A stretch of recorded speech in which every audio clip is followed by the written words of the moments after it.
Hello, beautiful soul. I'm Aurora, and welcome to Twin Flame Journey, a space where we explore the deeper meaning behind soul connections, divine timing, and the path that leads two hearts back to union. If you've been feeling the signs, you're in the right place. He thought she was too emotional, too sensitive, too intense, too unpredictable. So he pulled away, stopped replying as fast, acted colder, pretended he didn't care.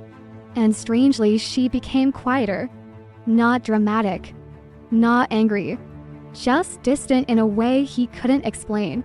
That was the moment something inside him started breaking. Not when she cried, not when she begged, not even when she left. It happened later, when the warmth disappeared from her eyes, when her energy no longer reached for him. When he realized the feminine energy he once took for granted was the very thing making him feel alive.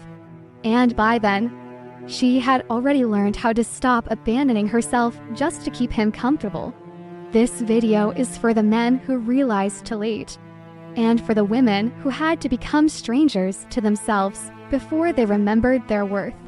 I used to think people only pulled away when love faded. But after watching enough of these connections unravel in silence, I realized something much harder to admit. Sometimes people pull away when the connection starts feeling too real. Not casual anymore. Not surface-level attraction. Not flirting for validation. Real intimacy. The kind that quietly reaches into places someone has spent years protecting. And for a lot of men, that moment feels less like love and more like exposure. At first, he admired her emotional depth, the way she listened carefully when he talked, the way she noticed tiny changes in his mood before he even spoke, the softness in her eyes when he was exhausted, the calm way she said, "You seem distant today," instead of pretending nothing changed. He liked that in the beginning. It made him feel seen, important, alive. But what many people never talk about is this. Being deeply seen can feel terrifying when someone has spent their whole life emotionally hidden. So slowly, almost invisibly, something inside him started resisting her. Not consciously, not maliciously, just quietly. Like his nervous system no longer knew what to do with this much emotional closeness. And the strange part, she could feel it immediately. That's the thing about feminine energy people misunderstand all the time. It's not just emotion. It's awareness, sensitivity, presence. She notices the pause before the text reply, the shift in his tone after a vulnerable conversation, the way his eyes stop lingering on hers for those extra few seconds. Tiny things, almost invisible to everyone else. But not to her. I remember being in a connection like that once. Everything looked fine on the outside. We still talked, still laughed occasionally, still sent good morning texts. But something underneath had changed, and I could feel it in my body before I could explain it in words. My chest felt tighter during conversations. I started rereading messages, trying to figure out what happened. I noticed myself hesitating before speaking honestly. That emotional confusion is exhausting, especially when your intuition sees the distance before reality fully confirms it. And here's where it becomes painful. Instead of understanding her sensitivity as emotional intelligence, he started labeling it as too much. Too emotional, too intense, too sensitive. But what he didn't realize was, the very sensitivity he criticized was the same sensitivity that had been loving him more deeply than anyone else ever had. She wasn't aware. She was emotionally present. There's a difference, a huge difference.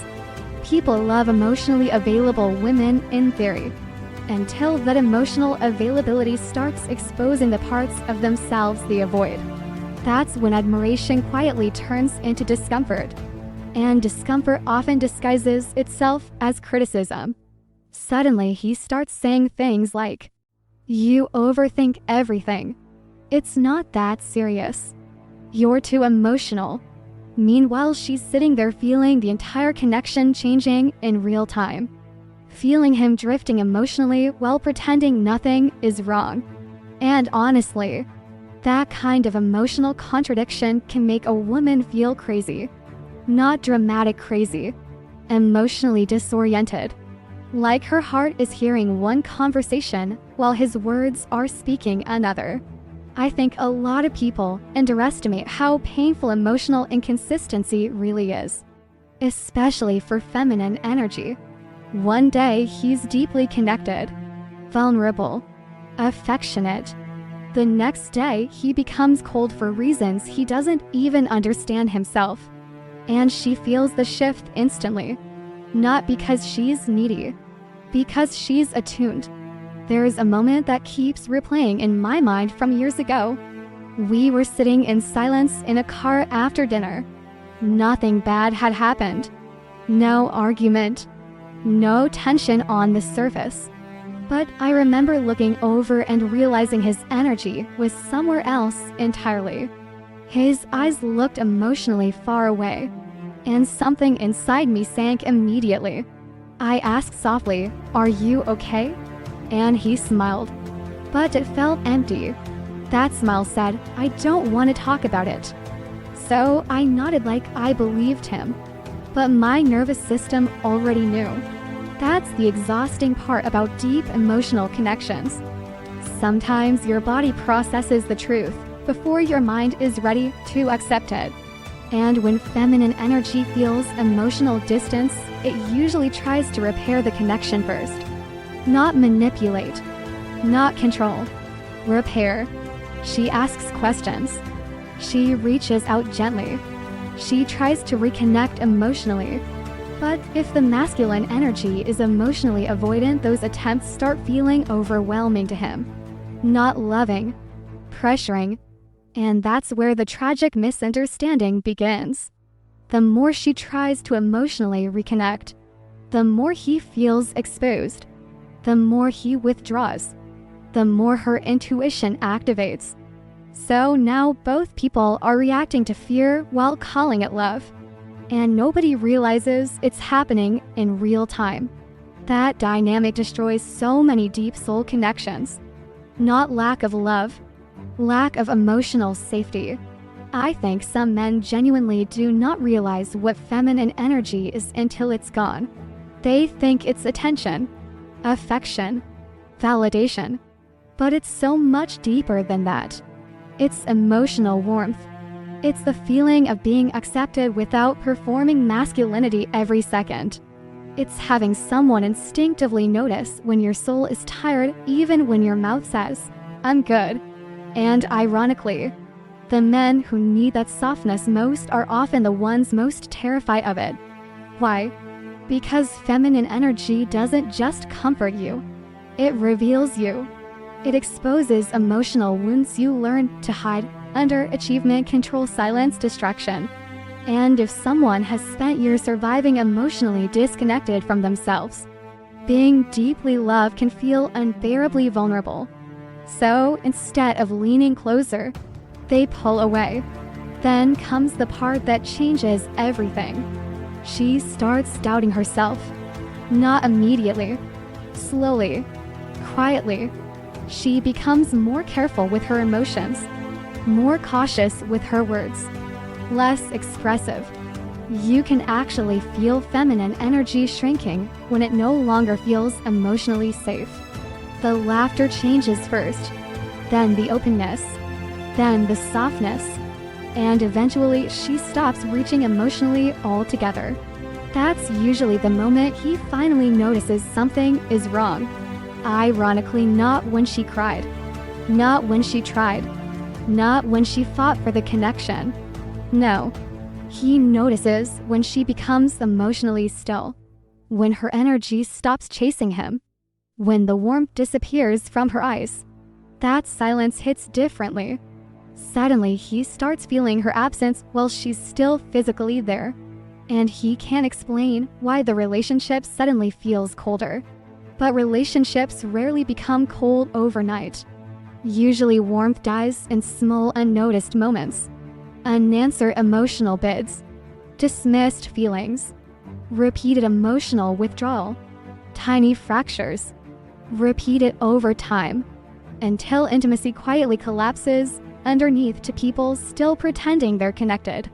I wish more people understood this. Feminine energy was never weak. It just loved in a language emotionally disconnected people often fail to understand until it's too late. And sometimes the saddest realization arrives long after the connection is damaged. When he finally sits alone one night and realizes the woman he called to emotional was actually the only person who truly saw him. Not his image, not his mask, not his performance, him. And by then, she may already be learning how to stop abandoning herself just to keep someone else comfortable. That's the painful paradox of these connections. The feminine often breaks herself trying to preserve the bond, while the masculine breaks later after realizing what that bond actually was. And the silence between those two realizations can feel endless. Sometimes people don't reject feminine energy because it lacks value. They reject it because true emotional intimacy forces them to confront parts of themselves they've spent years avoiding. And often people only recognize the depth of what they had after the emotional warmth is no longer reaching for them anymore. I remember pretending I was okay during separation while my nervous system was completely falling apart in silence. Nobody around me really noticed it at first. I still answered messages, still went to work, still smiled during conversations. But internally, everything felt emotionally loud. Songs hit harder. Nights felt longer. Even ordinary silence felt heavy somehow. And what hurt the most wasn't only losing the person. It was realizing how much emotional energy I had been carrying inside the connection the entire time. That realization changes you, especially when you finally understand this. Feminine energy often holds relationships together in ways nobody notices until it disappears. Not through control, not through manipulation, through emotional presence. Tiny invisible things. The things people rarely give credit for because they don't look dramatic from the outside. The way she notices his stress before he says anything. The way she softens conversations after tension builds. The way she remembers small emotional details everyone else forgets. His favorite comfort food after a hard week. The exhaustion hidden behind his "I'm fine." The slight sadness in his eyes after talking to family. People think feminine energy is just affection. It's not. It's emotional attunement. And emotional attunement creates safety. Real safety. Not performative love. Not social media love. The kind where someone feels emotionally held without needing to explain every wound they carry. I think many men experience feminine energy almost like oxygen emotionally. Quietly. Constantly. So constantly they stop noticing it's there, until suddenly it isn't. And then everything feels colder without them understanding why. I remember one specific moment during my own separation journey. It was late at night. I was sitting on the floor beside my bed staring at old messages, not even reading them anymore, just scrolling, looking for emotional proof that the connection had been real. That's what separation does sometimes. It makes you question your own memories. You start wondering, did I imagine the depth? Did they ever feel this too? Was I the only one emotionally invested? And strangely, the people carrying the emotional weight of the relationship often ask themselves those questions the most. Not because they loved less, because they loved deeper. That kind of emotional labor is invisible to people who benefit from it every day. And I don't just mean romantic gestures. I mean the constant emotional awareness feminine energy brings into relationships. She notices when communication changes, She notices emotional disconnection early. She notices the emotional atmosphere between two people long before conflict becomes obvious. Most feminine energy doesn't wait for explosions. It reacts to subtle emotional shifts. A delayed response, a colder tone, less eye contact, shorter answers after vulnerable moments, tiny emotional ruptures, and usually she tries to repair them before they become permanent. That's something many people misunderstand about feminine energy. When she reaches out emotionally, it's rarely about control. It's about preservation. She feels the connection weakening in real time. So she tries to reconnect before distance hardens into silence. But if the other person is emotionally avoidant, they often interpret emotional awareness as pressure. That misunderstanding creates so much heartbreak. One person is trying to emotionally maintain the bond. The other person feels overwhelmed by emotional depth they don't fully understand. And eventually she gets tired. Not angry at first, just emotionally exhausted. I think emotional exhaustion has a very specific feeling. It's when someone keeps trying to hold emotional closeness together while quietly feeling themselves disappear inside the process. You still love the person, but your body starts carrying tension constantly. You reread conversations trying to avoid conflict. You overanalyze tone changes. You rehearse vulnerable conversations in your head before having them. And slowly, the relationship stops feeling emotionally natural. It starts feeling emotionally survival-based. That shift changes feminine energy deeply. I remember becoming quieter in ways I didn't even notice immediately. Less spontaneous, less playful, less emotionally open. Not intentionally. My nervous system simply stopped feeling safe enough to relax fully. That's the part people rarely talk about. Feminine energy blossoms inside emotional safety. Without safety, it begins protecting itself. And protection changes everything. The softness becomes caution. The openness becomes restraint. The warmth becomes emotional monitoring. You start watching the other person more carefully than you watch yourself. That's exhausting, especially when the relationship still technically exists. I think one of the loneliest feelings in the world is emotionally missing someone who's still physically present. Sleeping beside someone while feeling disconnected from them emotionally. Laughing during dinner while sensing distance underneath every interaction. Feeling their body near yours, but their energy emotionally unavailable. That kind of loneliness changes people internally. And the heartbreaking part, the masculine energy often doesn't fully understand what's happening yet. He notices tension. He notices emotional heaviness.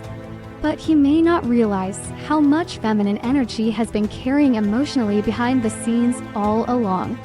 He doesn't see the emotional repair attempts, the intuitive adjustments, the constant emotional consideration. He only notices her emotions once they become visible enough to disrupt his comfort. By then, she has usually been hurting quietly for a long time. I think many feminine souls become masters at suffering silently, not because they enjoy pain, because they don't want to become too much.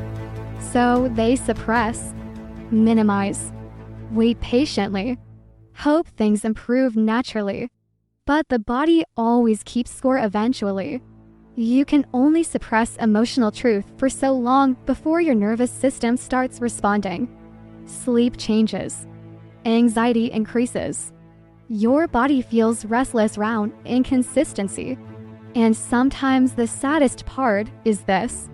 She still deeply loves him while emotionally deteriorating inside the connection. That contradiction is brutal. Loving someone while slowly losing yourself. Trying to stay emotionally available while feeling emotionally uncared for. Wanting closeness while your body begins associating closeness with pain.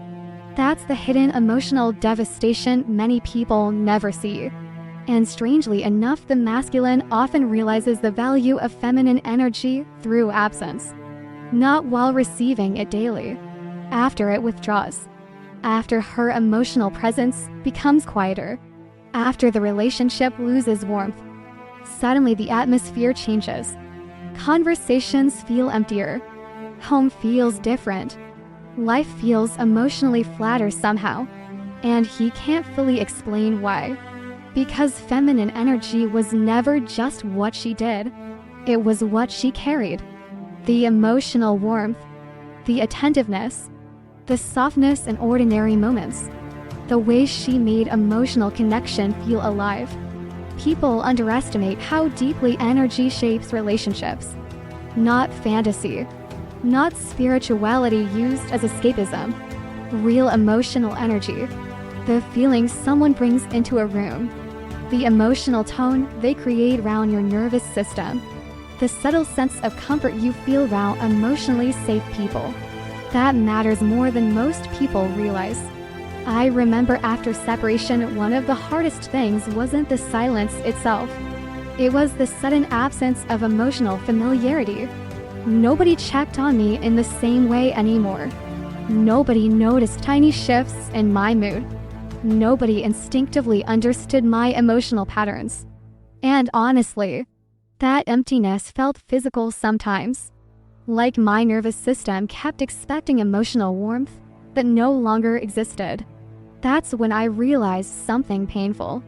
We often don't recognize emotional safety while we still have consistent access to it.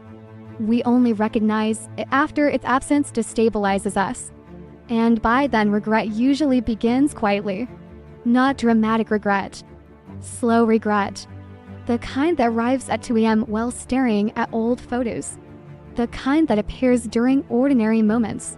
Hearing a song she loved. Walking past a restaurant together. Remembering how she used to look at him when he talked. Small memories, but emotionally devastating ones. Because now he sees what he couldn't see clearly before. Her energy wasn't ordinary. It was emotionally nourishing.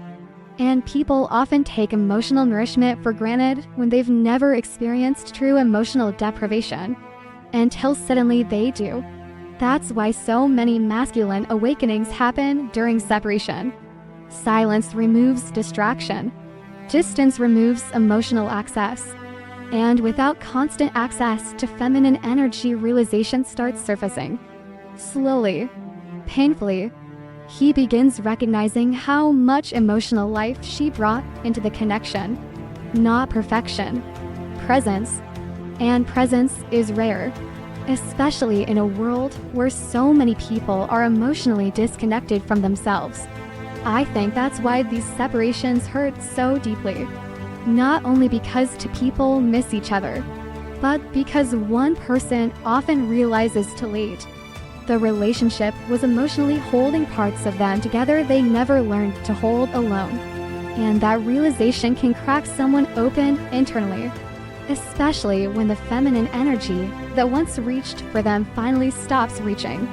That silence feels different, heavier, final somehow. And somewhere in that silence, both people begin transforming for entirely different reasons. One learns how to stop abandoning themselves. The other learns what emotional presence actually meant all along.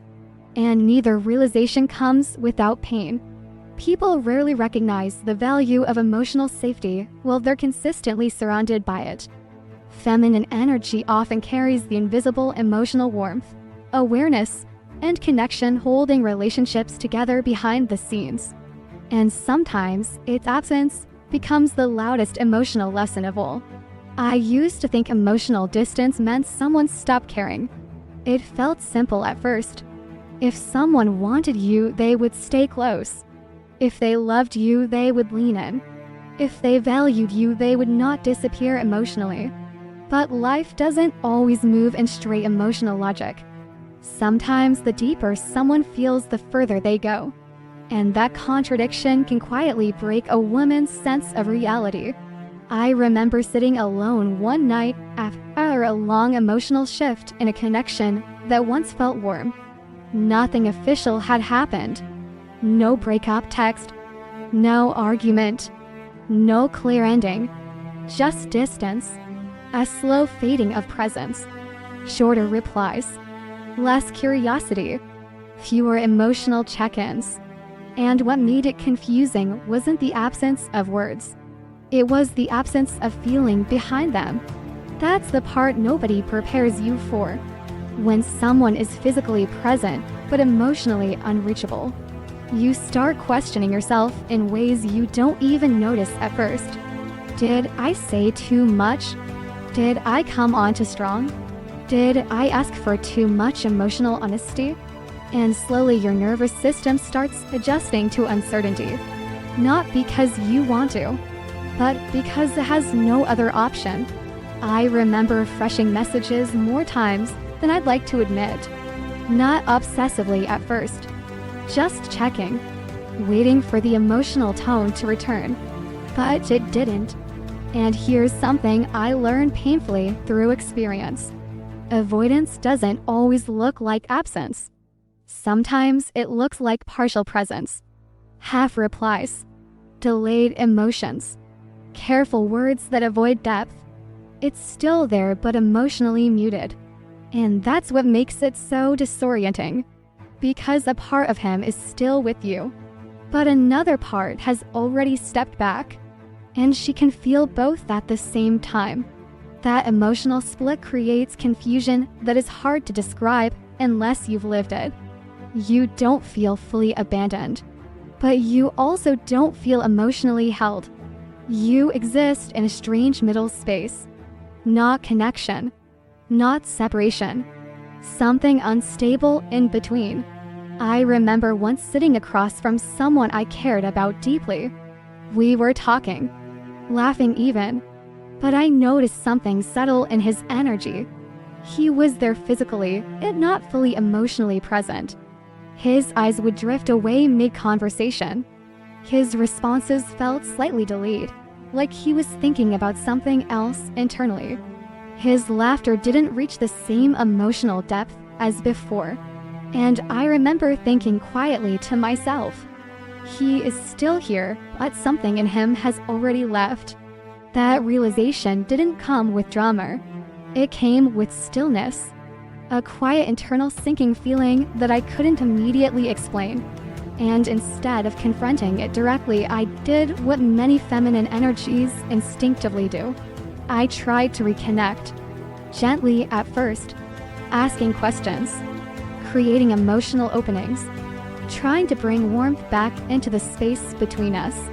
Not to control him, but to feel him again, to feel us again. But here's the painful truth about emotional avoidance. The more you reach towards someone who is retreating, the more pressure they feel internally. Not because your love is wrong, but because their capacity for emotional intensity is overwhelmed. And when someone cannot hold emotional depth, they begin to protect themselves from it. Not by communicating clearly, but by withdrawing, by becoming quieter, less responsive, more distant, and sometimes emotionally numb. I didn't understand this at first. I thought distance meant disinterest. But over time, I started noticing something more complicated. He didn't feel nothing. He felt too much without knowing how to stay present with it. And that is a very different kind of emotional experience. Because when feelings are too big for someone's internal capacity, they don't expand toward connection. They contract toward avoidance. I remember a moment that stayed with me for a long time. We were sitting in silence again. Not a bad silence, just heavy. And I asked softly, "Are you okay?" He paused, longer than usual, and then said, "I just need some space." That sentence sounds simple on the surface, but I remember how my body reacted to it.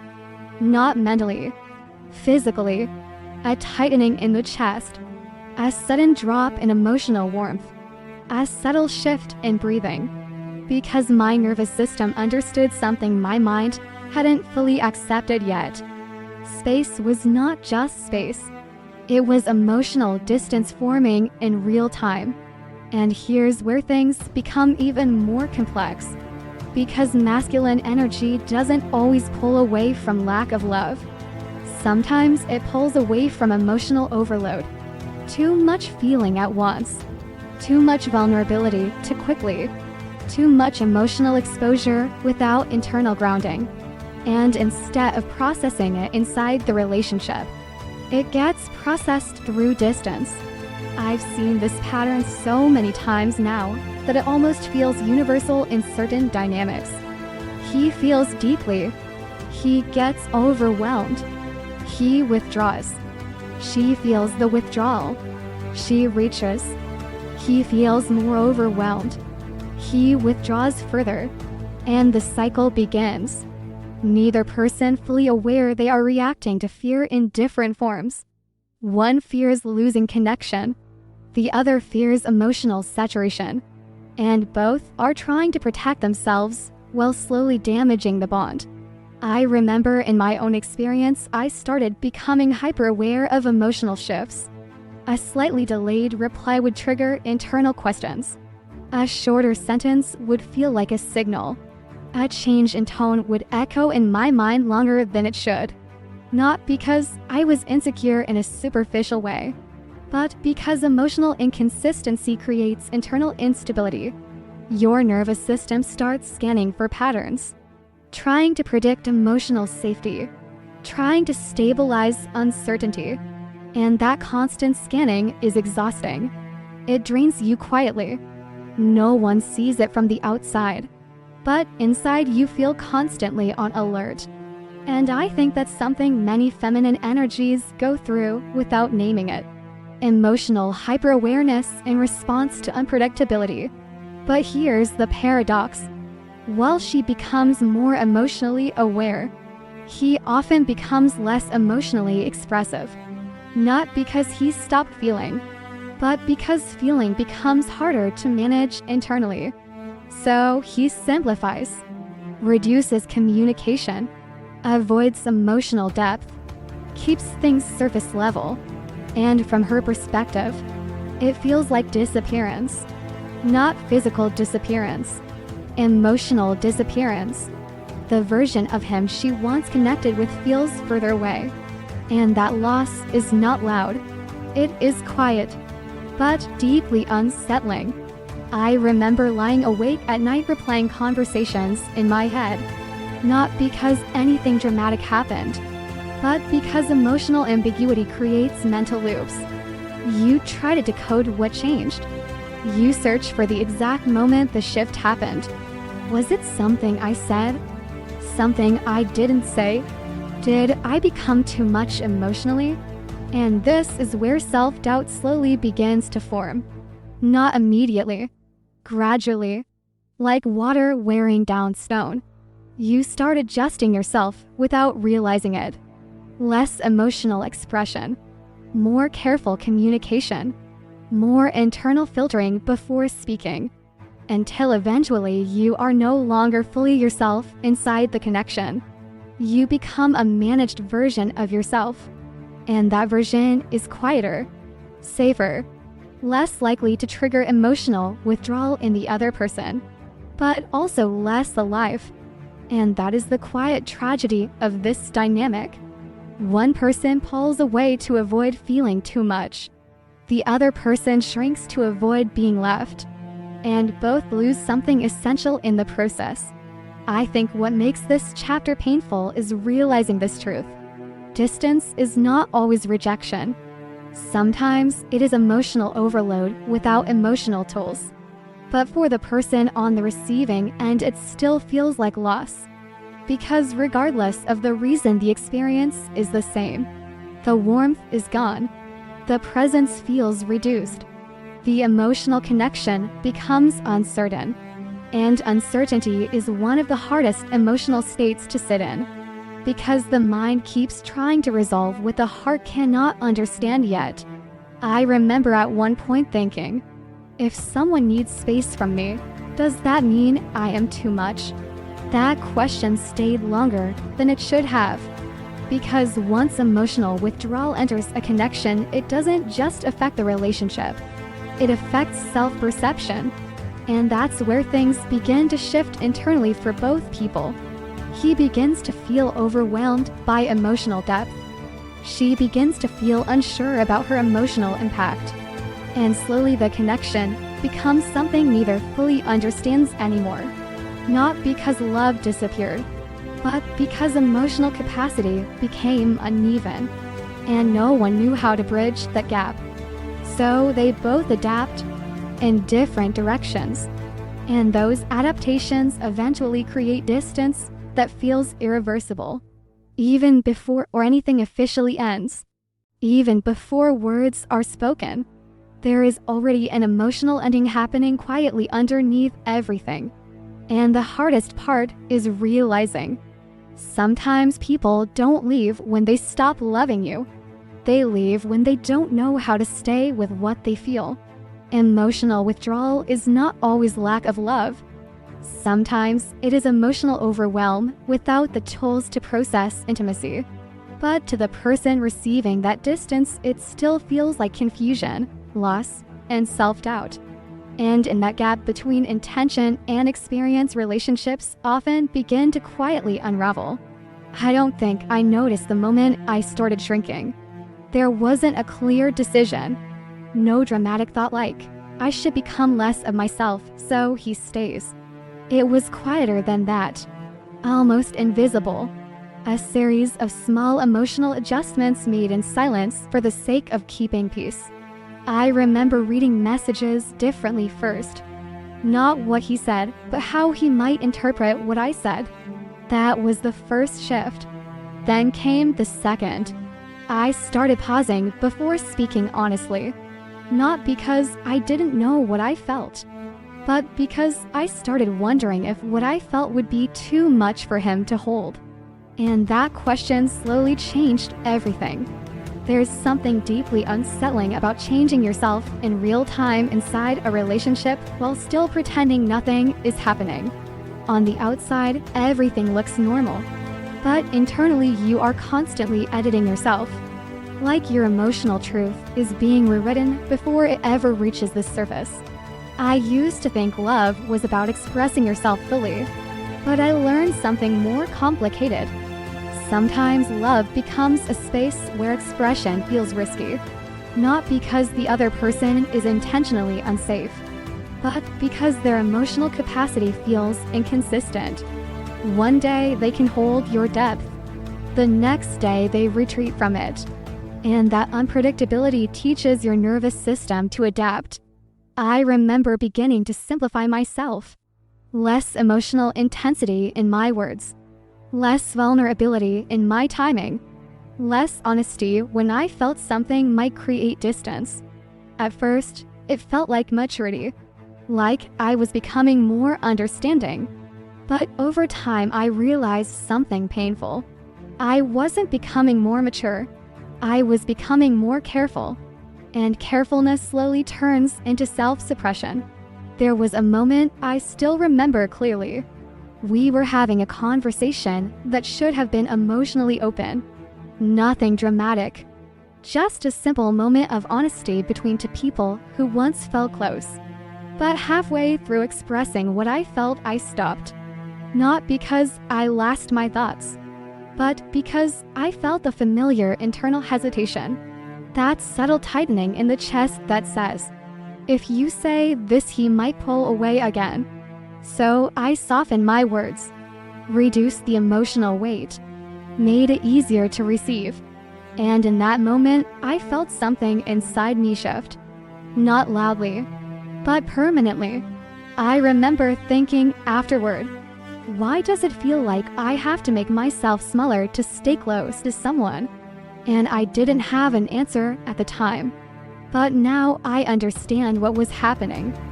Feminine energy, when it no longer feels emotionally safe, begins to negotiate its own expression. It doesn't stop loving. It stops expressing freely. And that change is subtle but profound. Because love that is not expressed fully slowly loses its vitality. You still care.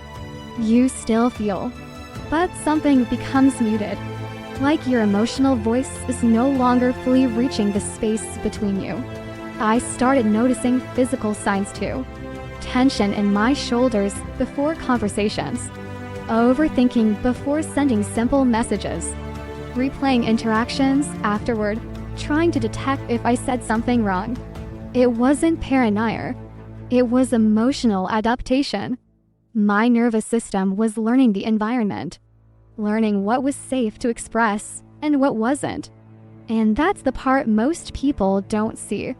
When someone becomes easier to love, it often means they have learned to suppress the parts of themselves that once felt too risky to show. I remember laughing less freely, not because I was sad all the time, but because I started monitoring my emotional output. Even joy began to feel filtered. And that's a strange thing to experience. When even happiness feels like something you have to regulate. There's a specific kind of loneliness that forms inside relationships like this. You are not alone, but you are also not fully seen. Because the version of you that is being seen is not the full version of you anymore. It is the adapted version, the safer version, the quieter version. And over time, even you start forgetting what the unfiltered version of you felt like. I remember one night sitting in silence after a conversation that didn't go badly but didn't feel alive either. And I thought to myself, I feel like I am slowly disappearing inside this connection. Not leaving, not being pushed out, just fading inwardly. And that realization was terrifying, because nothing bad enough had happened to justify it. There were no clear reasons to leave, no obvious betrayal, no dramatic rupture, just emotional inconsistency repeated over time, reshaping how I showed up. And that's what makes this kind of loss so confusing. It doesn't feel like something you can point at. It feels like something you become. I started becoming more agreeable, more flexible emotionally, less likely to express disappointment, less likely to ask for clarity, not because I didn't have needs, but because I didn't want to risk emotional distance again. That's how self-abandonment often begins, not through rejection, but through adaptation. You adapt so much to keep the connection stable that you slowly destabilize yourself. And here's the part I didn't understand at first. The more I tried to make myself easier to love, the less I felt like myself inside the relationship. And strangely, the less connected I felt to him too. Because real connection requires emotional truth, not emotional performance. But when you start filtering your truth, the connection begins to lose depth. It becomes smoother, kinder, less conflict, but also less real. I remember noticing small emotional contradictions inside myself. I would feel something deeply, but choose not to express it. Then I would feel frustrated later, but not know how to bring it up anymore without fear of distance. So I would stay quiet, and that silence would accumulate until the relationship felt emotionally heavy in ways I couldn't fully explain. I think many people don't realize silence is not absence of emotion. It is stored emotion, and stored emotion always finds a way to show itself eventually. Sometimes as sadness, sometimes as resentment, sometimes as emotional withdrawal. I began feeling less emotionally expressive even in other areas of life, as if my internal system had learned it's safer not to feel too openly. That's when I realized something important. What happens in one emotionally significant connection doesn't stay only there. It rewires how you express yourself elsewhere too.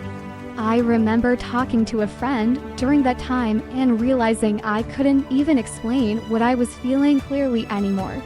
Not because I didn't know, but because I had become used to compressing my emotional language. And compression slowly reduces emotional clarity. There was also grief that I didn't fully recognize at the time. Grief for the version of me that used to express freely without overthinking consequences. Grief for the emotional openness that once felt natural. Grief for the ease that slowly disappeared. But grief in this context is quiet. It doesn't announce itself. It shows up as numbness, as emotional fatigue, as the feeling of something missing even when nothing obvious is wrong. And perhaps the most painful part was this. I was still loving while slowly disconnecting from myself, trying to stay present in a connection that required me to be less present internally. And that contradiction creates emotional fragmentation. You become split. One part of you still wants closeness. Another part is protecting you from further emotional erosion. And those two parts begin pulling in different directions. I think that's why so many people describe these experiences as confusing rather than simply painful. Because confusion comes from internal contradiction, not external events.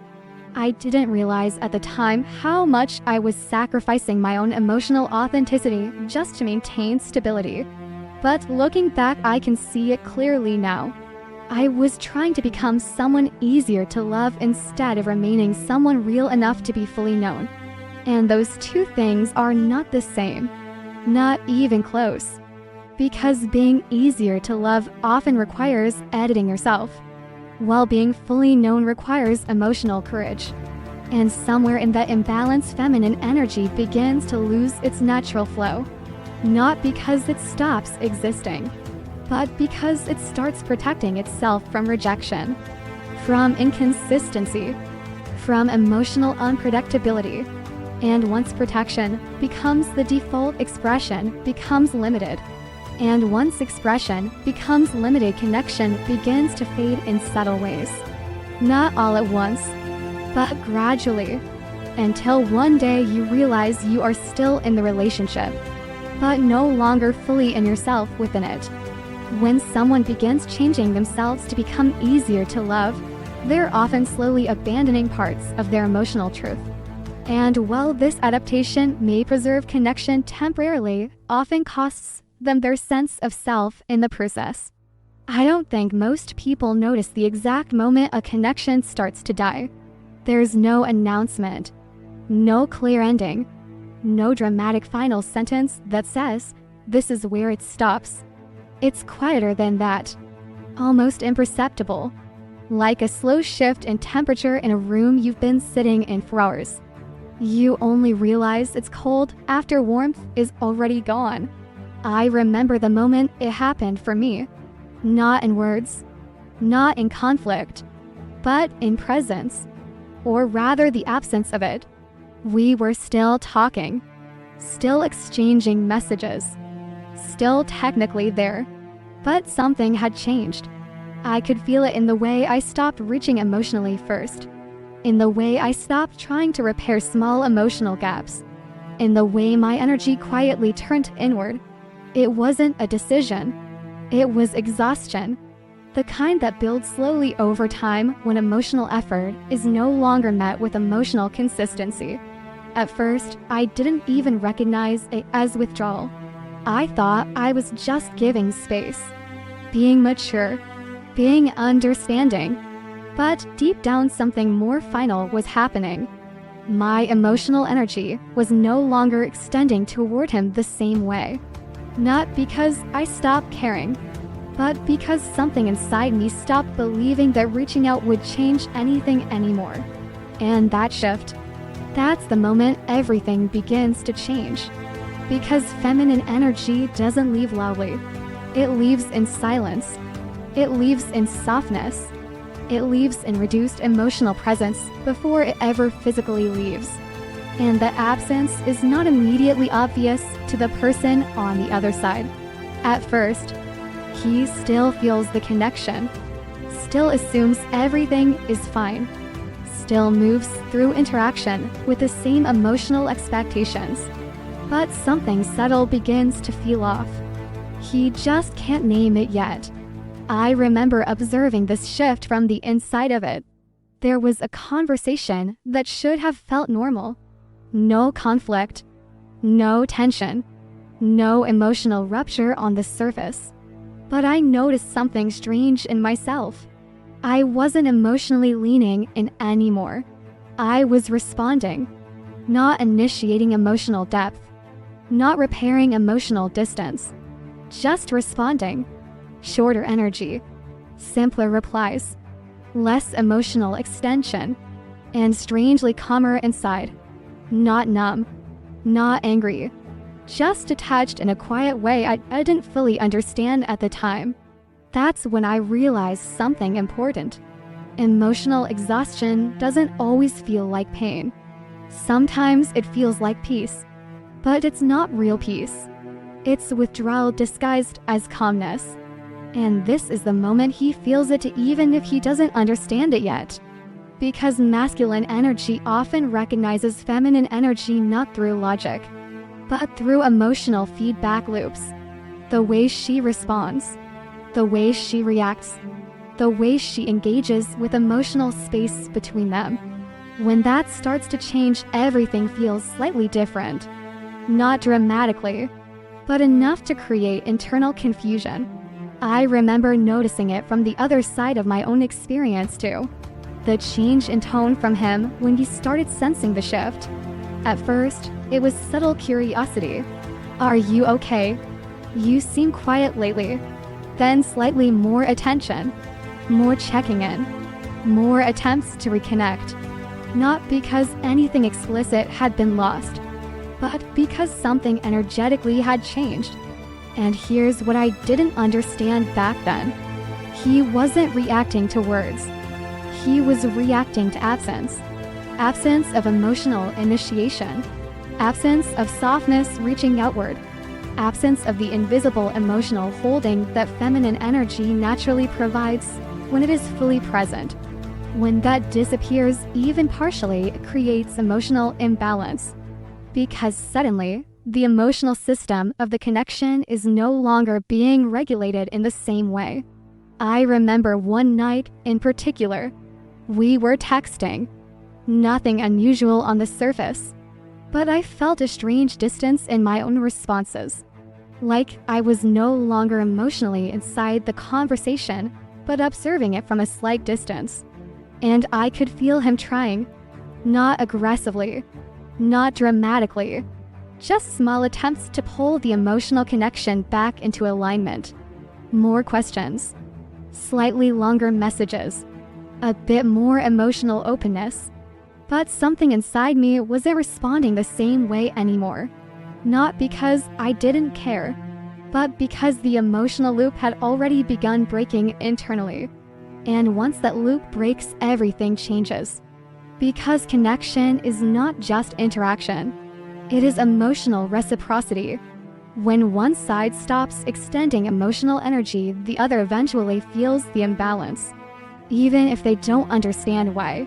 I think this is the moment where confusion begins for him, because he still remembers the emotional version of her that used to reach, used to soften, used to repair, used to hold emotional space. And now, that version is no longer responding in the same way. It creates cognitive dissonance. He is still acting from the old emotional map, but she is no longer operating from that same emotional place. And I remember thinking during my own experience, this feels like I'm still here, but I'm no longer fully inside this connection. And that realization carries a strange emotional weight. Because it doesn't feel like anger. It doesn't feel like rejection. It feels like emotional exit before physical exit. And that's what makes it so powerful. Because by the time most people realize what's happening, the emotional departure has already occurred. I noticed something else during this phase. I stopped over-explaining myself. Stopped trying to fix misunderstandings immediately. Stopped reaching for emotional clarity in moments where it felt like I was the only one trying to create it. And in that space, something surprising happened internally. I started feeling more self-contained. Not in a cold way. but in a protective way. Like my emotional system had finally decided. If this connection is no longer emotionally reciprocal, I need to conserve myself. That's when feminine energy begins to retract. Not out of punishment, but out of self-preservation. And the moment that happens, the emotional dynamic shifts permanently. Because now there is a gap. A space where emotional warmth used to flow automatically, it no longer does. And that space is felt deeply by the other person, even if they cannot articulate it. I remember the moment I felt it from him. The shift in his attention, the slight urgency in his tone, the questions that carried more weight than before. Not panic, but recognition. Something had changed and he could feel it. But by then, I was no longer in the same emotional position I used to be in. And that is the painful asymmetry of this dynamic. One person realizes the value of emotional connection when it begins to fade. The other realizes the cost of emotional depletion when they finally stop giving from an empty place. And both realizations arrive too late to restore the original dynamic. There was a moment where I almost reached out again, almost softened back into the emotional role I used to play, almost to re-engage the repair instinct that had defined so much of my emotional behavior before. But something stopped me. Not pride, not anger, clarity. The clarity that said, if I go back into this pattern, I will lose myself again. And that moment changed everything. Because it marked the first time I chose emotional self-preservation over emotional maintenance of the connection. And once that boundary forms, it cannot be unseen. From that point forward, even if the connection continues physically, the emotional structure is no longer the same. And I think that's when he truly started feeling it. Not in words, not in explanations, but in absence. The absence of emotional reach. The absence of intuitive repair. The absence of the warmth that once made even silence feel safe. And I remember thinking, this is what disappearance feels like even while still being present. And that paradox is what makes this chapter so emotionally heavy. Because nothing is officially over, but something essential is already gone. Feminine energy does not usually leave through conflict or confrontation. It leaves through emotional withdrawal after repeated imbalance. And once emotional reciprocity breaks even subtly, the connection begins to change in ways that cannot be reversed simply by returning to old patterns. I don't think I understood emotional safety until I no longer had it. At first, I thought love was enough. If two people cared, that should be enough to hold everything together, right? But over time, I learned something far more uncomfortable.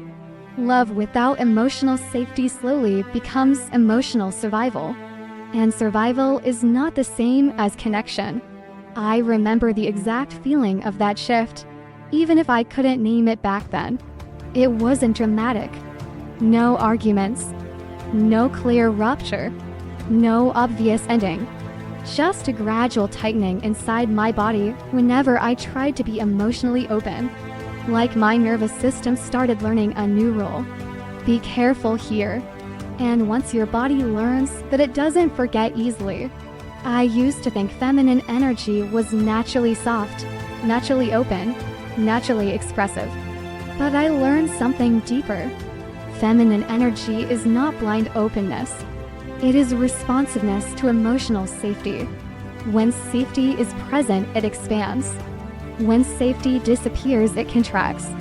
Not emotionally, physically, systemically. I remember noticing small things first. How I started pausing before sending messages. How I reread my words more than necessary.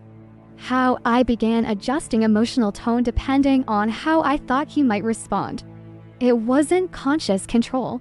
It was adaptation. A quiet form of emotional self-regulation happening in real time. And the strange thing is I still loved him deeply during that period. That's what made it confusing. Love didn't disappear. But something inside the expression of love started changing.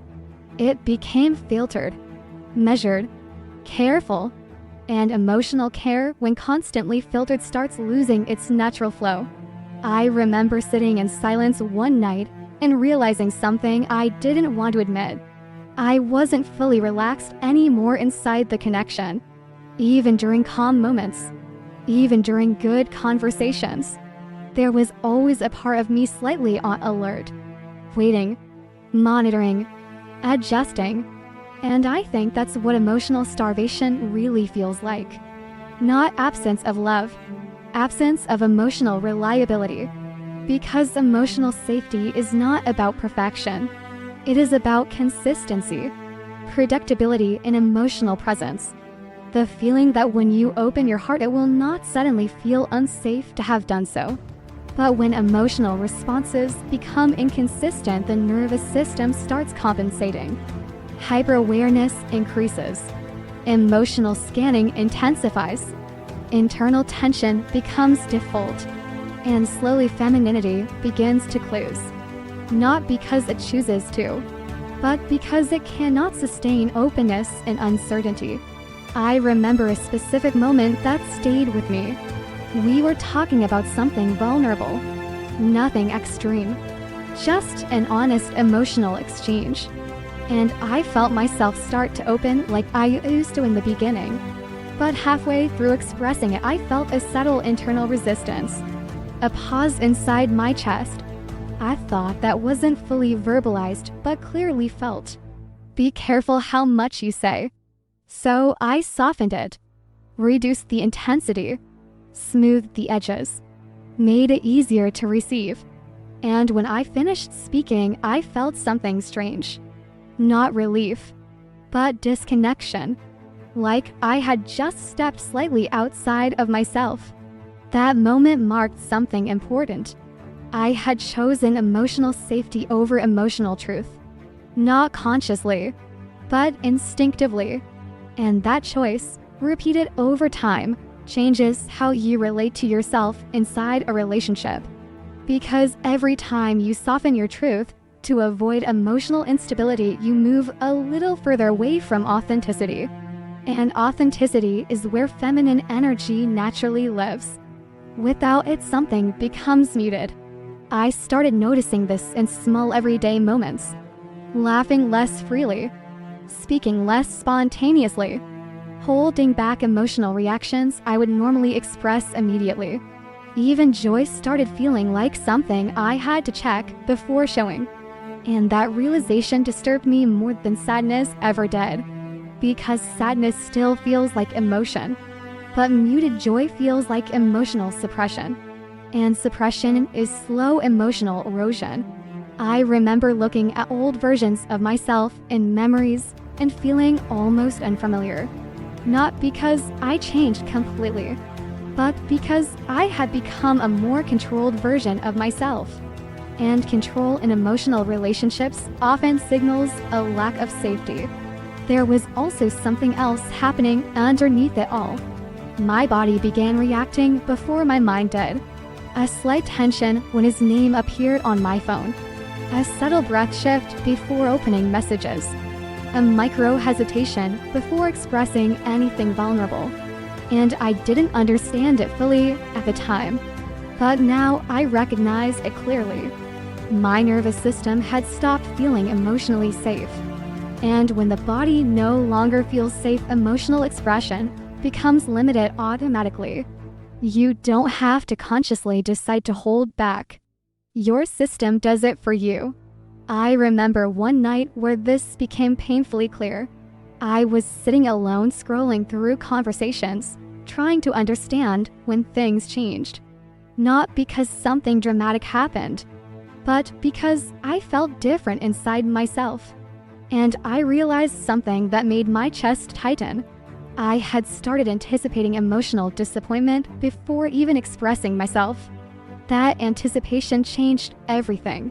Because once you begin expecting inconsistency, you stop showing up fully. Not because you want to, but because your nervous system is trying to protect you from repeated emotional friction. and protection always reduces openness. Always. I think many people misunderstand what feminine energy withdrawal looks like. It doesn't always look like leaving. It often looks like staying, but with reduced emotional presence.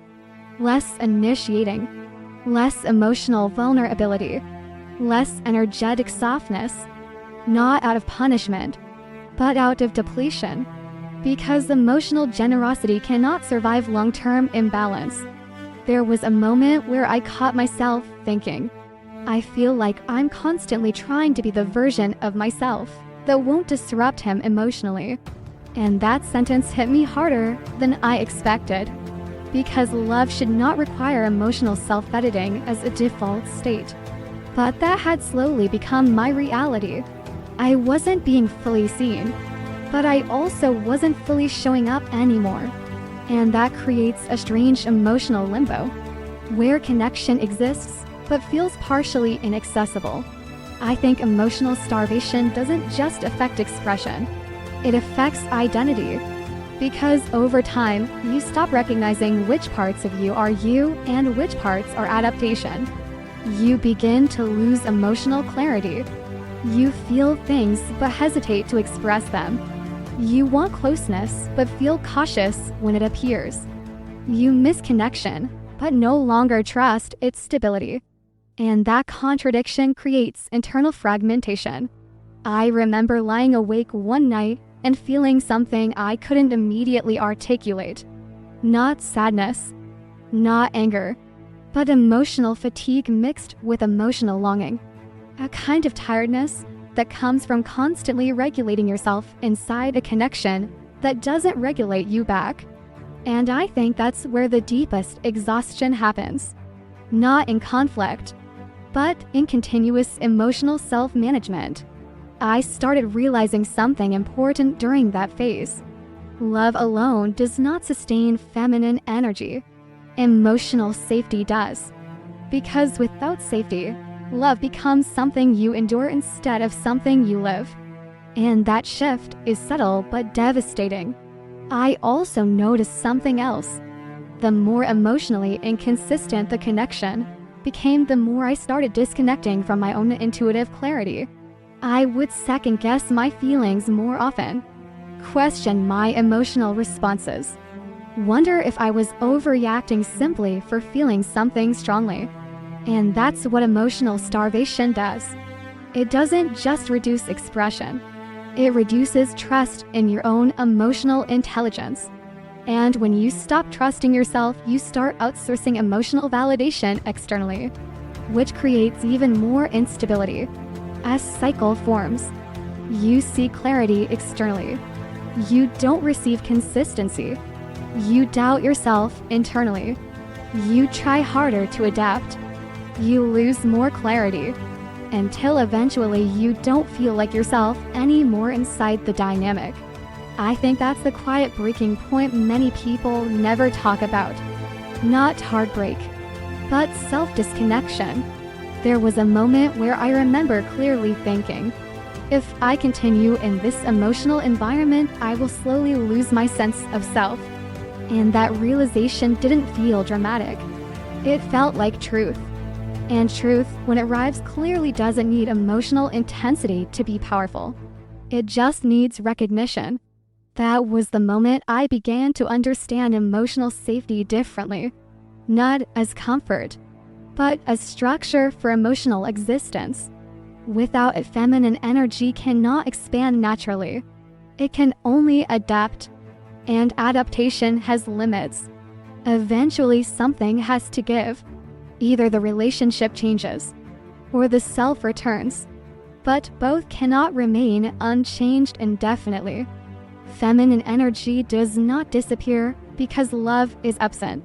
It disappears when emotional safety is inconsistent, forcing the nervous system into survival mode instead of connection mode. And in emotional survival, even love begins to feel like something you must carefully endure rather than freely experience. I've seen people hold themselves together for months only to suddenly fall apart in the middle of completely ordinary moments. Not during the breakup itself, Not during the final conversation. Later. Much later. Standing in a grocery store hearing a song they used to share. Driving home at night in silence. Reaching for their phone before remembering there's nobody to text anymore. That's the strange thing about emotional avoidance. Feelings delayed are not feelings erased. They wait, quietly, patiently, until distraction fades enough for the truth to finally surface. And when it does, it hits differently. I remember thinking separation would immediately break him. Honestly, part of me expected visible regret right away. Some dramatic realization. Some emotional confession. Some immediate awakening to the depth of what was lost. But that's not how these dynamics usually unfold, especially when masculine energy processes emotion through suppression first. At first, he survives through distance, busyness, routine, distraction. He tells himself it was necessary, that space was the right decision, that things had become too intense. And for a while that narrative works, at least on the surface. Because when someone has spent years disconnecting from difficult emotions, numbness can feel convincing. But numbness is temporary. Eventually life becomes quieter. And silence has a way of exposing everything distraction was protecting you from. I remember my own side of separation very differently. The pain hit immediately for me. Not all at once, but consistently. Like emotional waves rising every day without permission. Mornings felt strange first. That instinct to check your phone before your mind fully wakes up. That half second where your body still believes the connection exists exactly as it used to. Then reality settles in again, and your chest tightens all over. I think feminine energy often grieves during the connection, while masculine energy grieves after the connection. That emotional timing difference creates so much misunderstanding. She feels everything while still trying to save it. He often feels everything after there's nothing left to control anymore. And by then the emotional landscape has already changed. I remember the first time I truly sensed he was starting to feel the separation differently. His energy changed. Not dramatically, subtly. A heaviness in his words. Longer pauses in conversation. Moments where it felt like he wanted to say more, but didn't know how. And strangely, I could feel the emotional weight building in him even through silence. Because separation removes emotional buffering. There's no constant access anymore. No familiar reassurance. No emotional regulation through her presence. No unconscious comfort of knowing she is still there emotionally reaching toward him. And once that disappears, the emotional reality becomes harder to avoid. I think people underestimate how much feminine energy emotionally stabilizes masculine energy in deep connections. Not by fixing him, but through emotional presence itself. The warmth, the attentiveness, the emotional grounding. When that disappears, many men suddenly feel emotional emptiness in ways they cannot intellectually explain. Life still continues externally. Work still happens. Friends still exist. The world still moves. But internally something feels emotionally quieter, flatter, less alive. And that's when memory begins haunting him differently. Not only the big moments, the tiny ones. The way she looked at him while he talked about random things. The way she instinctively reached for his hand in crowded places. The softness in her voice when she knew he was stressed. Small details, but emotionally devastating ones. Because now there's distance around those memories. No immediate access. No emotional continuation. Just realization. I remember during my own separation, memories became strangely physical. Certain songs affected my breathing. Specific places triggered emotional waves instantly. Even scents carried emotional aftermath. That's the thing nobody explains properly about deep soul connections. The body remembers too. Not just the mind. The nervous system remembers emotional safety, emotional familiarity, emotional attachment. And when that suddenly disappears, the body reacts like something essential is missing. I think masculine energy often experiences this later because avoidance delays emotional integration. At first, he disconnects to regain control internally, but eventually the feelings he escaped begin returning without structure. And now, there is no relationship buffer protecting him from them anymore. No conversations, no emotional access, no reassurance. Just him alone with emotions he never fully processed while the connection was active. That's where separation becomes transformative. Not romantic, transformative. Because now he has to face something deeper than heartbreak. Himself. I remember noticing this shift in someone once through the smallest interaction. A message that simply felt emotionally different, more present, less defended. There was sadness inside it. Not performative sadness, real emotional exhaustion. And I realized something in that moment. He was finally feeling what he had spent so long avoiding. Not because someone forced him to, because separation removed the distractions that kept him emotionally disconnected. And honestly, that stage can be brutal, especially for someone who never learned how to sit with emotional vulnerability safely. Because now regret starts mixing with memory, and regret is heavy. Not only regret for losing the person, regret for not understanding the connection while still inside it. That realization hurts differently. I think one of the most painful experiences for masculine energy is realizing feminine energy was never trying to control him. She was trying to connect with him. But when someone experiences emotional closeness as pressure, they misinterpret love constantly, until absence reframes everything, and separation reframes brutally. Suddenly, he understands why she noticed small shifts, why she asked emotional questions, why inconsistency affected her so deeply. Because now he feels inconsistency too. The inconsistency of her absence. One day memories feel manageable, the next day unbearable. One moment he feels emotionally detached, the next overwhelmed by longing. That emotional instability forces awareness. And awareness is difficult to escape once it fully arrives. I remember nights during separation where sleep felt impossible. Not because I was replaying the relationship intentionally, but because unresolved emotional energy doesn't disappear just because the relationship does. Your mind keeps revisiting moments, trying to emotionally complete what never fully resolved internally. And I think masculine energy eventually reaches that same emotional crossroads. The point where distraction no longer works fully, where silence becomes emotionally loud, where memories stop feeling nostalgic and start feeling painful. Especially the simple memories. Those hurt the most. Not the dramatic moments. Ordinary intimacy. Cooking together quietly. Falling asleep during movies. Hearing her laugh unexpectedly. Because ordinary moments reveal emotional reality more honestly than dramatic ones ever do. And now those moments are inaccessible. That finality changes something inside him. I think many masculine awakenings begin with grief disguised as confusion.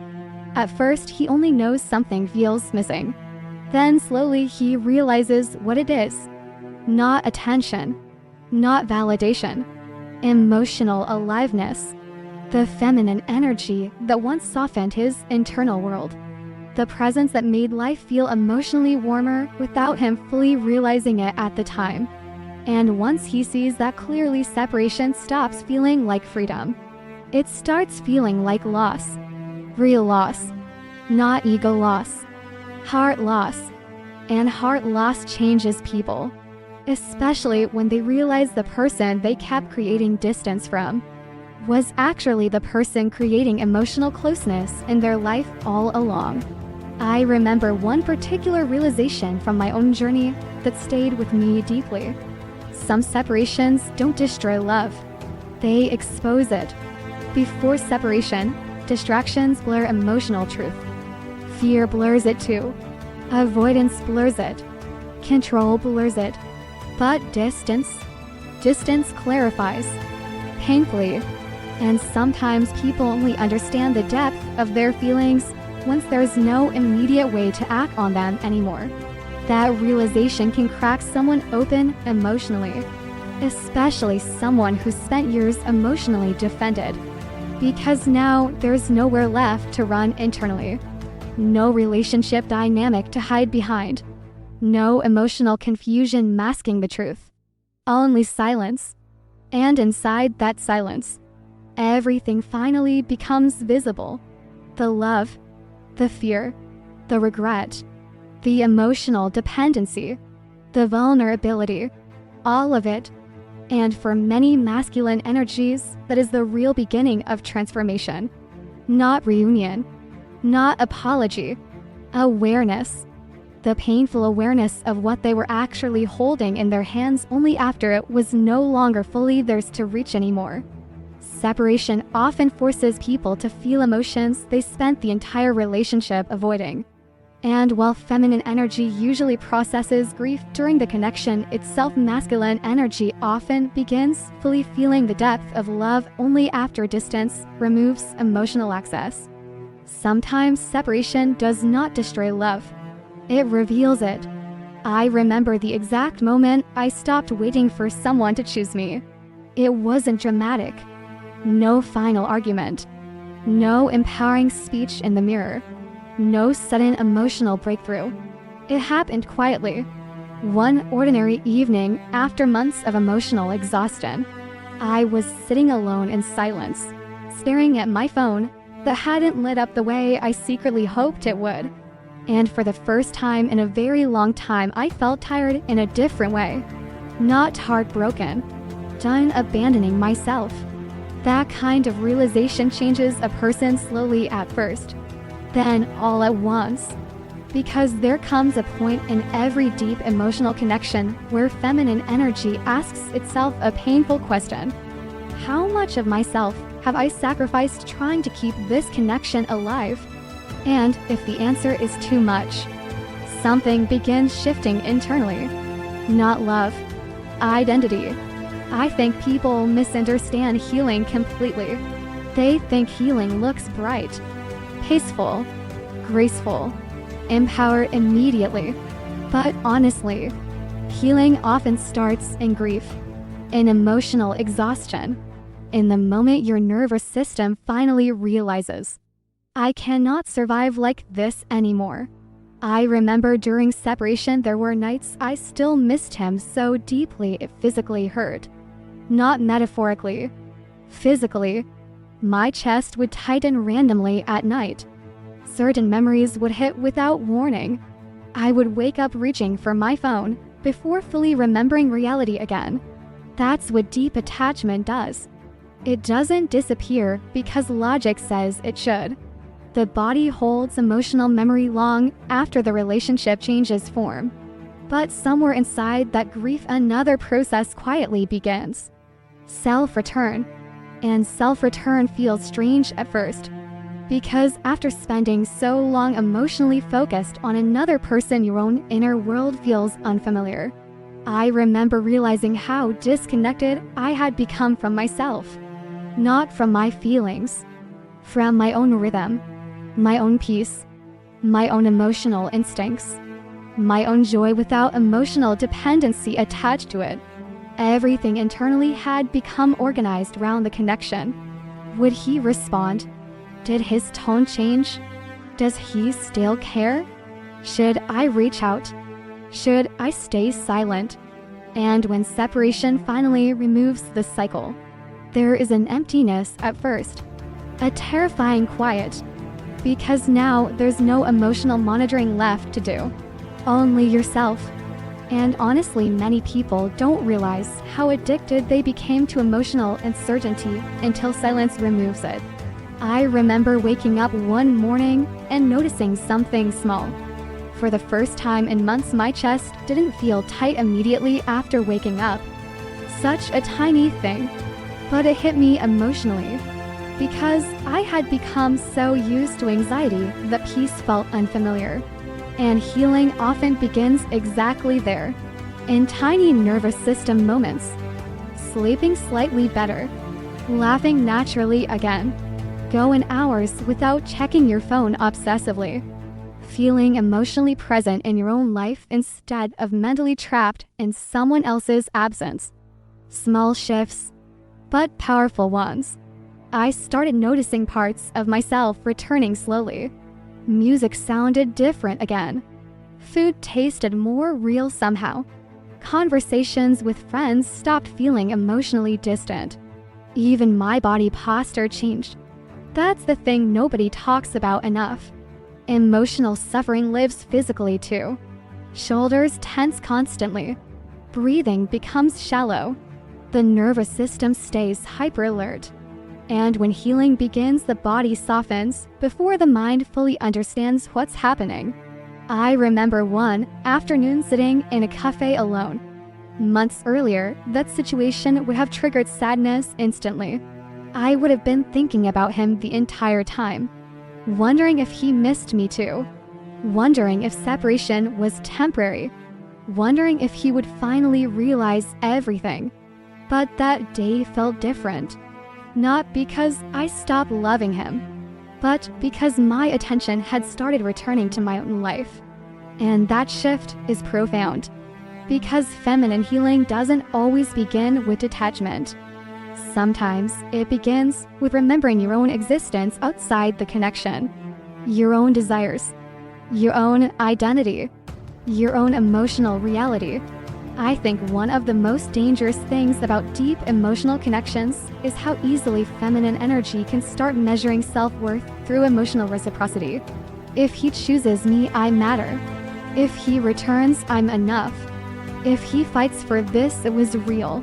But healing begins the moment that equation breaks. The moment self-worth stops depending on someone else's emotional consistency. I remember looking at old conversations once during separation, not to suffer, just reflecting. And something shocked me.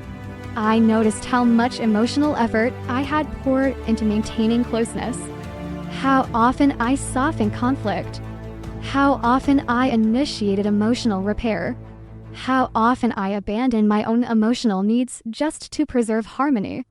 And for the first time, instead of blaming myself, I felt compassion for myself. Real compassion. Not the performative kind. The kind that quietly says, you were trying so hard to be loved that you forgot to protect yourself. That realization broke something open emotionally. Because feminine energy is naturally giving, naturally connective, naturally emotionally invested. But without boundaries, those beautiful qualities become self-destructive. And separation forces that truth into awareness brutally. I started understanding something important during that period. Love should not require self-erasure. If loving someone constantly disconnects you from yourself, something is out of alignment. No matter how intense the connection feels. I remember noticing subtle emotional changes in myself. I stopped obsessively rereading conversations, stopped interpreting every silence as emotional catastrophe, stopped needing immediate emotional reassurance to feel stable. And with each small shift, my intuition became clearer again. That clarity changes everything. Because once feminine energy reconnects with intuition instead of fear, emotional dependency starts dissolving. Not love, dependency. There's a huge difference. I still missed him, still thought about him, still felt emotional waves sometimes. But now there was space around those feelings. I was no longer drowning inside them. And that emotional space creates transformation. I think many masculine energies feel this shift before they understand it intellectually. Because feminine energy becomes different when it returns to itself. calmer, less reactive, more grounded internally, not cold, just no longer emotionally chasing. And strangely, that's often when he begins feeling the loss most intensely, because the emotional tether changes. The constant energetic reaching disappears, and suddenly he feels distance in a way he never fully felt before. I remember during my own healing process, there was a moment where I realized I hadn't checked his social media in days. Not intentionally. I simply forgot. That moment stunned me emotionally, because months earlier I structured entire emotional days around tiny signs of connection. And now my energy was naturally redirecting back toward life itself. That's what healing really is. Not forcing yourself not to care. Not pretending the love never mattered. Healing is when your life slowly becomes emotionally bigger than the absence. And that process cannot be rushed. It unfolds organically. Pain softens gradually. Attachment loosens slowly. Self-trust returns quietly. Until one day you realize your emotional world no longer revolves around waiting. I think that's the true rebirth feminine energy experiences after deep separation. Not becoming emotionless. Becoming whole again. No longer defining worth through emotional pursuit. No longer abandoning intuition to maintain attachment. No longer sacrificing peace for potential. And once that transformation begins, the energy changes permanently. I remember realizing something difficult but freeing. I could still love him and choose myself at the same time. That was new for me. Before, love felt like self-sacrifice. Now it felt different. More honest. More grounded. Because mature feminine energy eventually understands something powerful. Love is beautiful, but not at the cost of self-abandonment. And once that lesson fully lands internally, the relationship dynamic changes forever. Because now she is no longer asking, will he choose me? She is asking, does this connection honor who I truly am? That question changes everything. And strangely, that's often the exact moment he begins feeling her slipping away most deeply. Not because she stopped loving, because she finally stopped leaving herself behind in order to love. Healing begins when feminine energy stops measuring worth through emotional pursuit and starts reconnecting with its own inner stability again. And sometimes the deepest transformation happens not when someone stops loving another person, but when they finally remember how to love themselves without abandoning their soul in the process. I don't think he missed her beauty first. I think he missed how alive he felt around her. That realization usually arrives slowly, not during the relationship, not during the arguments, not even immediately after separation. Later, in silence, after enough time passes for emotional distraction to fade, that's when the deeper understanding begins. Because at first, many men think they miss the attention, the affection, the companionship, the comfort of having someone there. But eventually something more honest surfaces. It wasn't just her presence he missed. It was the emotional experience of himself around her. The version of himself that felt softer, more open, more emotionally human. I remember recognizing this truth through my own journey in a painful way. There was a phase after separation where memories stopped feeling dramatic and started feeling intimate. Smaller memories began hurting more than the big ones. The way she listened fully when he spoke. The emotional calm she brought into chaotic moments. The feeling of being emotionally understood without needing to explain every layer of himself. That kind of emotional presence changes people quietly. And most people don't fully understand its value until it's gone. I think masculine energy often mistakes feminine energy for emotional comfort in the beginning. But feminine energy is much deeper than comfort. It's emotional aliveness. It's the ability to make another person feel emotionally seen, not just visually desired. And in today's world, that is incredibly rare. I remember a conversation I had once during my own healing journey. Someone asked me, "What do you actually miss about them?" And the strange thing was I couldn't answer immediately, because it wasn't one thing. It was an atmosphere, a feeling, the emotional texture of the connection itself. That's when I understood something profound. Feminine energy is not just behavior, it's emotional environment. The softness in the room after a difficult day, the warmth in ordinary moments, the intuitive emotional awareness that makes another person feel less alone internally. And when that disappears, life feels emotionally different. Not emptier in a dramatic sense, quieter, flatter, less emotionally vivid. I think that realization hits masculine energy hardest during solitude, because solitude removes performance. No distractions, no ego reinforcement, no emotional avoidance through movement, just silence. And inside silence, truth becomes difficult to outrun. I remember nights where memories returned without warning.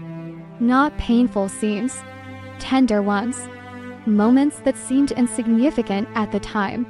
Her falling asleep next to him quietly. The way she looked at him when he wasn't pretending to be strong. The way she instinctively sensed emotional shifts before words were spoken. Tiny things, but emotionally devastating in hindsight. Because now he understands what those moments actually meant. She wasn't simply loving him. She was emotionally attuned to him. And emotional attunement is one of the deepest forms of intimacy a human being can experience. But here's the painful part. People often recognize emotional nourishment only after emotional deprivation begins. It's similar to oxygen. You rarely think about breathing until something restricts it. And feminine energy works the same way emotionally. Its consistency makes people underestimate its importance, until suddenly they are living without it. Then the realization begins. Not instantly, layer by layer. He starts recognizing how emotionally safe he felt around her, how naturally vulnerable he became around her, how deeply she understood things he never verbalized properly. And eventually another realization arrives, one that hurts far more than missing her. He realizes she was never trying to control him. She was trying to emotionally connect with him. That understanding changes everything internally, because now he replays old moments differently. The questions she asked, the emotional conversations she initiated, the times she noticed emotional distance before he admitted it himself. Back then it felt overwhelming. Now it feels loving. That reversal is brutal emotionally, especially when awareness arrives after damage has already been done. I think one of the hardest realizations masculine energy faces is understanding that feminine energy was never asking for perfection. She was asking for presence, consistency, emotional honesty, safety, not flawless behavior, just emotional openness. And when someone realizes they pushed away emotional intimacy simply because it felt unfamiliar, regret settles in deeply. Not shallow regret, soul-level regret, the kind that changes how someone understands love forever. I remember during my own separation journey, there was a moment where I suddenly stopped romanticizing emotional unavailability. That happened after enough pain clarified what emotional safety actually felt like. And I think masculine energy experiences a similar awakening eventually. At first, independence feels powerful. Emotional distance feels safe. Detachment feels controlled. But over time, control becomes loneliness. And loneliness reveals truths ego tried to suppress. One of those truths is this: human beings are not designed to thrive emotionally disconnected from authentic intimacy. We need emotional resonance, not just attraction, not just chemistry. Resonance. the feeling of being emotionally met by another human being. And feminine energy often provides the resonance instinctively, not perfectly, but naturally. I think many men spend years chasing excitement only to later realize peace was the thing they actually needed. Not boredom. Peace. The nervous system that comes from emotional safety. The ability to exhale emotionally around someone. That matters more than most people understand, while they still have access to it. I remember noticing something heartbreaking during separation. The memories that stayed strongest were never the impressive moments. Not vacations. Not dramatic declarations. Simple moments. Quiet conversations in bed. The emotional safety of being fully seen after a hard day. The softness in her energy when his defenses drop naturally. Those moments linger because they touched something deeper than ego. They touched emotional truth. And emotional truth leaves permanent marks on people, especially when they lose access to it. I think that's why masculine awakening after separation often feels emotionally disorienting, because now he is grieving something he never fully understood while he had it. He thought he needed space, but what he actually needed was emotional capacity. He thought feminine energy was emotional pressure. But now he realizes it was emotional intimacy asking to be received properly. And that realization creates immense internal conflict, because awareness without access feels painful. Now he understands her more clearly, but she is no longer emotionally waiting in the same way. Now he recognizes her value, but she has already started rebuilding herself beyond emotional dependence. That timing difference creates one of the deepest heartbreaks in these connections. Not lack of love, delayed understanding. I remember thinking once, some people don't realize they were emotionally safe until life becomes emotionally cold. And honestly, that sentence explains so much. Because feminine energy often creates warmth, so naturally people stop recognizing it consciously, until absence reveals its importance completely. I think another painful realization masculine energy faces is understanding how deeply feminine energy believed in him emotionally. Not his image, not his achievements. Him, the vulnerable virgin underneath performance. That level of emotional belief is transformative when fully received.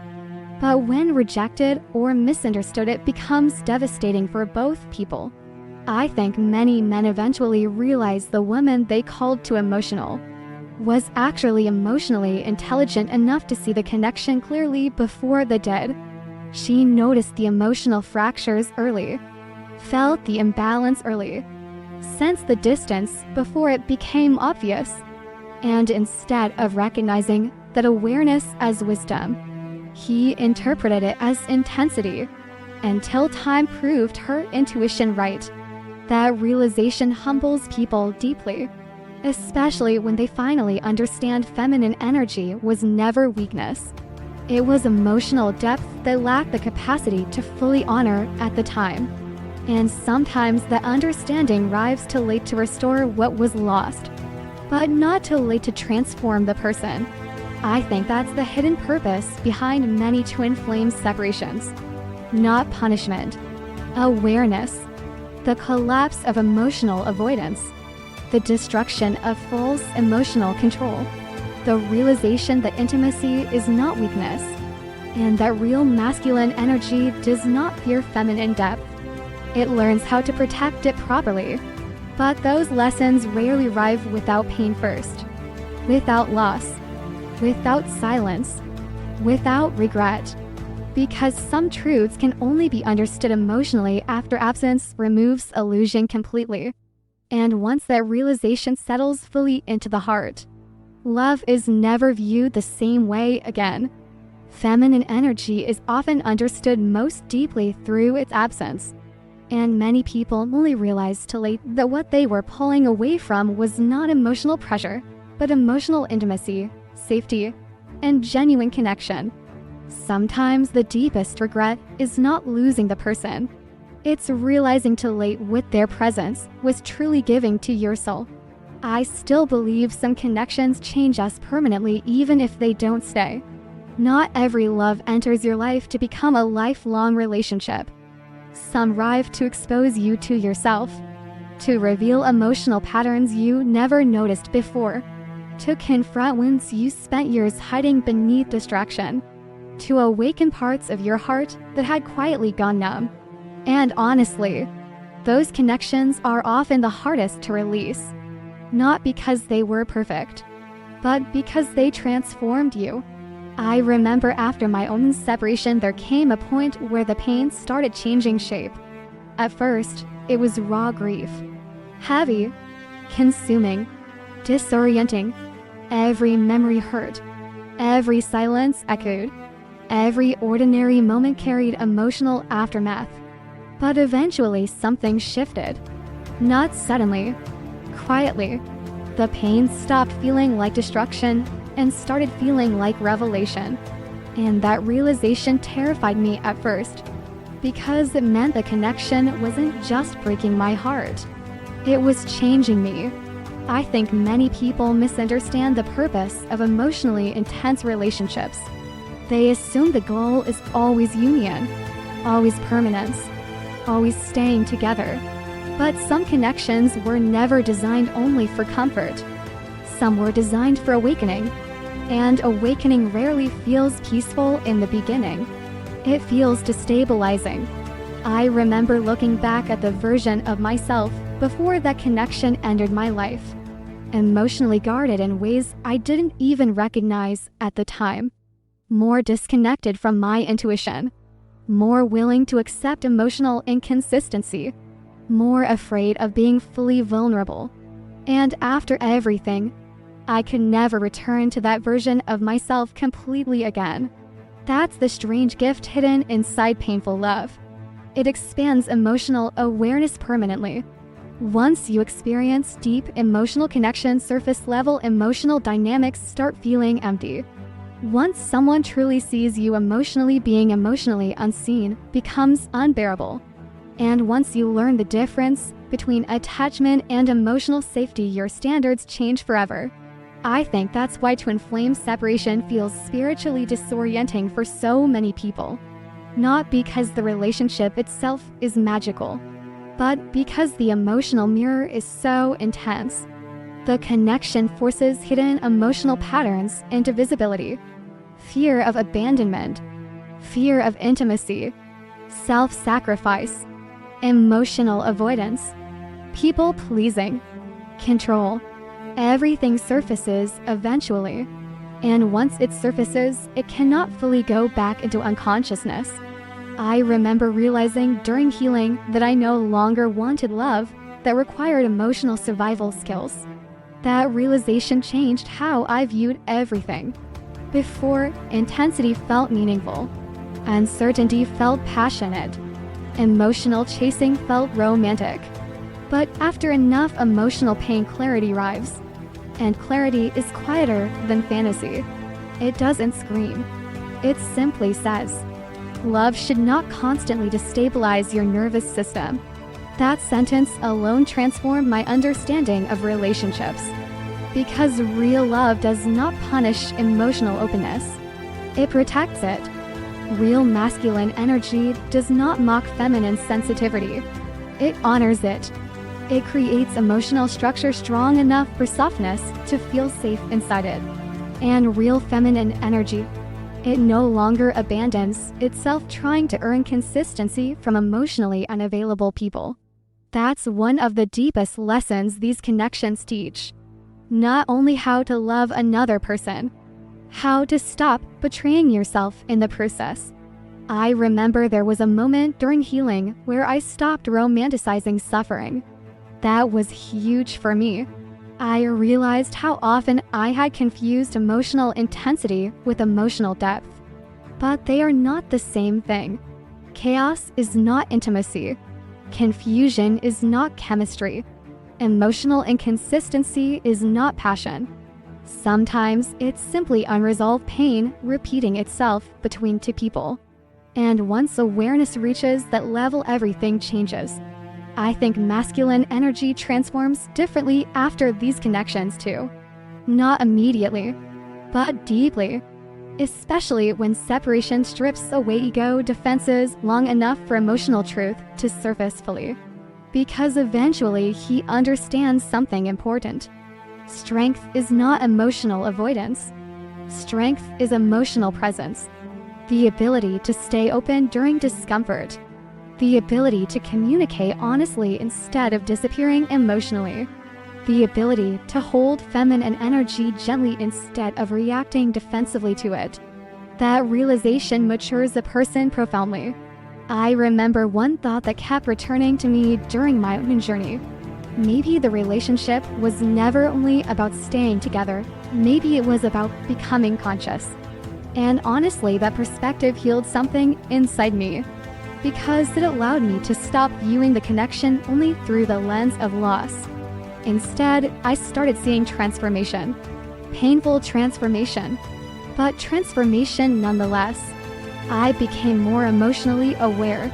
More honest with myself. More connected to my intuition.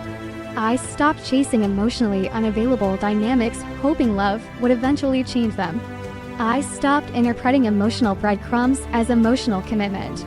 And most importantly, I stopped believing I had to shrink myself to deserve consistency. That lesson alone changed my life permanently. I think many people watching this video understand exactly what I mean. You can feel when a connection alters your emotional DNA somehow. Even years later, certain conversations stay with you. Certain silences shape you. Certain heartbreaks awaken emotional truths you cannot unlearn. And strangely, gratitude eventually begins appearing beside grief. Not immediately, but over time. You begin understanding that some people entered your life to activate growth you never would have chosen voluntarily. Because let's be honest, most people do not awaken emotionally through comfort. They awaken through contrast, through loss, through separation, through realizing what they tolerated, through finally seeing themselves clearly in the mirror of another person. I remember during one quiet evening, after healing had progressed further, I suddenly realized I no longer hated the journey. That shocked me, because there was a time I thought the pain would destroy me emotionally, but instead it revealed me to myself. And I think that's the hidden meaning behind these connections. Not dependency, revelation. They reveal where love exists, where fear exists, where wounds exist, where emotional immaturity exists. And once those things become visible, growth becomes unavoidable. I also realized something else. Not all soul connections are meant to end in physical union to have purpose. Some people awaken each other then continue growing separately. And while that truth hurts sometimes, it also carries maturity. Because love is not always measured by permanence. Sometimes it is measured by transformation, by who you became after experiencing it. I think one of the most beautiful things about healed feminine energy is this. It no longer needs to chase recognition. It no longer needs someone else to finally understand in order to validate its worth. It simply becomes grounded in its own truth. And that grounded energy changes every future relationship afterward. No more abandoning intuition. No more confusing emotional inconsistency with passion. No more begging for emotional presence. Just clarity. And clarity creates peace. Real peace. Not emotional numbness. Nervous system peace. The kind where your body no longer feels constantly braced for emotional disappointment. I think masculine energy eventually longs for that same peace too. After enough emotional loss, performance becomes exhausting. Ego becomes exhausting. Emotional suppression becomes exhausting. And eventually many men realize they do not actually want endless freedom from intimacy. They want safe intimacy itself. the kind they once misunderstood when feminine energy first offered it. That realization humbles people deeply, especially when they understand too late how rare genuine emotional presence really is. I remember once hearing someone say, "Some people are lessons, some people are home, and sometimes they are both." That stayed with me, because certain connections feel like emotional homes we were not fully prepared to appreciate while living inside them. Only afterward do we fully understand what they gave us. And maybe that understanding is part of the awakening too. Not punishment. Perspective. The perspective that teaches us how to love more consciously next time. How to stay emotionally present instead of emotionally defended. How to honor softness instead of fearing it. How to choose people without abandoning ourselves. And maybe most importantly, how to stop running from the very intimacy our soul has been searching for all along. Because at the end of the day, this journey was never only about another person. It was about becoming emotionally honest with yourself. And once that honesty arrives, you never love the same way again. Some connections are not meant only to comfort you. They are meant to awaken you. And even when separation happens, the emotional transformation these relationships create can permanently deepen your understanding of love, emotional safety, intimacy, and yourself. Sometimes the greatest purpose of a connection is not simply to stay forever. It is to wake up the parts of your soul that were waiting to finally come alive. If this story felt painfully familiar, leave a comment saying, "I finally understand." And subscribe for more deeply human conversations about love, separation, healing, feminine energy, masculine awakening, and the soul connections that change us forever. Thank you for spending this moment with me. If this message resonated with your soul, remember to subscribe and continue this journey with us here on Twin Flame Journey. And always remember, what is meant for your soul will always find its way back to you. Until next time, beautiful soul, trust the journey.